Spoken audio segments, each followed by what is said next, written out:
Hi friends, ఇప్పటి నుంచి నేను మన ఛానల్లో ఒక ఇప్పటి నుంచి రెగ్యులర్గా నేను నోట్స్ పోస్ట్ చేద్దాం అనుకుంటున్నాను. ఇదేం పెద్ద కోచింగ్ నోట్స్ కాదు.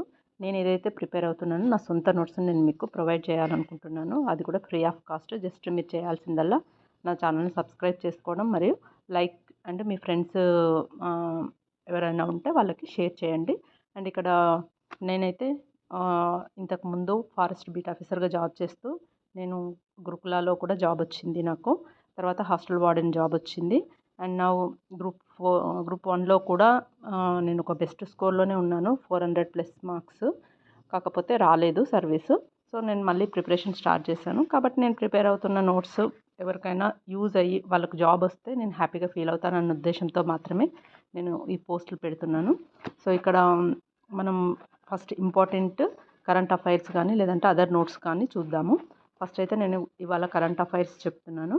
ఇక్కడ ఫస్ట్ నేను భారత ఆర్థిక వ్యవస్థ. సో ఇది రీసెంట్గా మనకి మార్చ్లో ఒక ఒక బులెటిన్ లాగా దీన్ని రిలీజ్ చేసింది ఆర్బీఐ. కాబట్టి మనం దీని ప్రకారము చూద్దాము. సో 2015లో మనకు $2.1 ట్రిలియన్ ఉన్న భారత ఆర్థిక వ్యవస్థ అనేది భారత జీడిపి 2025 నాటికి ఏంటి అని అంటే 105% వృద్ధితో, అంటే ఇక్కడ మనకి 105% అనేది వృద్ధితో $4.3 ట్రిలియన్ చేరింది.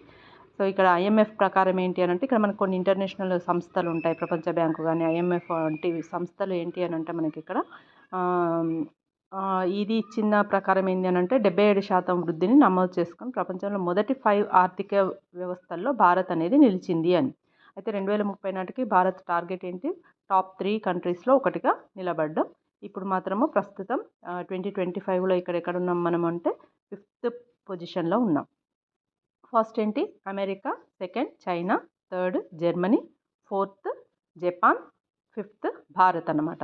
తర్వాత కూడా మీకు కావాలంటే, ఎందుకంటే ఈ కంట్రీస్ 6th 7th 8th నేను ఎందుకు మెన్షన్ చేస్తున్నాను అంటే, సో వీటిని పైన పెట్టేసి మనకి ఆర్డర్స్ మనకి ఇప్పుడు ఇచ్చే ప్రతి క్వశ్చన్ కూడా ఏంటి అని అంటే ఇక్కడ సరైన క్రమాన్ని చూపించండి అని అంటే, సో భారత్, యూకే, చైనా ఇట్లా మనకి కన్ఫ్యూజ్ చేస్తూ ఇవ్వచ్చు. కాబట్టి మనకి ఇక్కడ యూకే 6th పొజిషన్లో ఉంది, 7th పొజిషన్లో ఫ్రాన్స్, 8th పొజిషన్లో ఇటలీ. సో ఇవి 3 కూడా మనకు వీటి పొజిషన్స్ తెలిసి ఉంటే మనకి క్వశ్చన్ని ఎలా ఇచ్చినా కూడా మనం దాన్ని చేయగలుగుతాం అన్నమాట. అంటే ఆప్షన్స్లో ఆర్డర్లో మనకి ఇక్కడెక్కడన్నా జంబుల్ చేసేసి జర్మనీ ప్లేస్లో యూకే పెట్టి ఇవ్వడానికి అవకాశం ఉన్న క్వశ్చన్ కాబట్టి నేను దీన్ని తీసుకొని చెప్తున్నాను.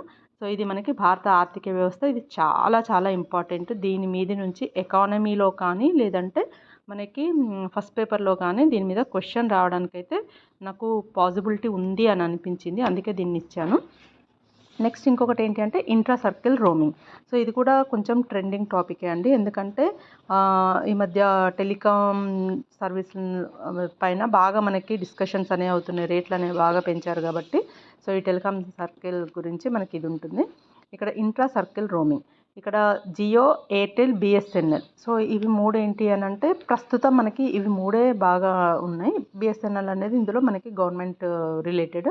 సో తమ సొంత సెల్యులార్ టవర్ రేంజ్లో లేనప్పటికీ, అంటే అన్నింటికి అన్ని ప్లేసుల్లో సెల్యులార్ టవర్స్ లేకపోయినా కూడా ఇతర టెలికాం సర్వీస్లను ఉపయోగించుకొని 4G సేవలను మాత్రమే పొందవచ్చు. ఇక్కడ మనకి 5G సేవలు అని ఇస్తారు. మనం కూడా ఈజీగా టెంప్ట్ అయిపోతాం, ఎందుకంటే ఇప్పుడు ట్రెండింగ్ ఏమిటి 5G సర్వీసెస్ కాబట్టి ఇక్కడ మనం 5G అని ఇస్తే మాత్రం మనం ఈజీగా టెంప్ట్ అయిపోతాం.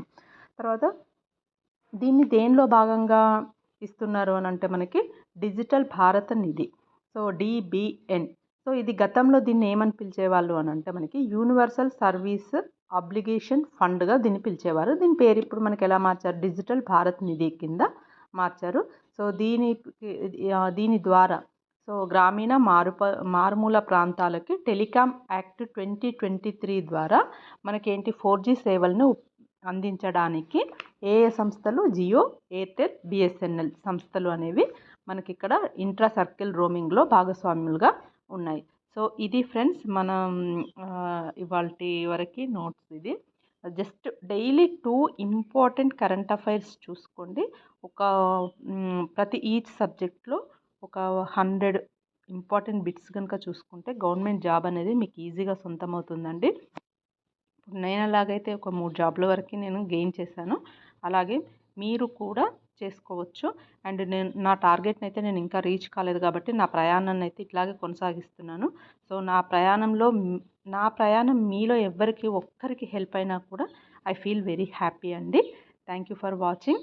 మీ ఫ్రెండ్స్కి కానీ లేదంటే మీరైనా సరే మీ నోట్స్ నా నోట్స్తో పాటు మీరు సొంతంగా ఇందులో ఇంకా షార్ట్ చేసుకునేలాగా మీరు నోట్స్ని ప్రిపేర్ చేసుకోండి. Thank you for watching.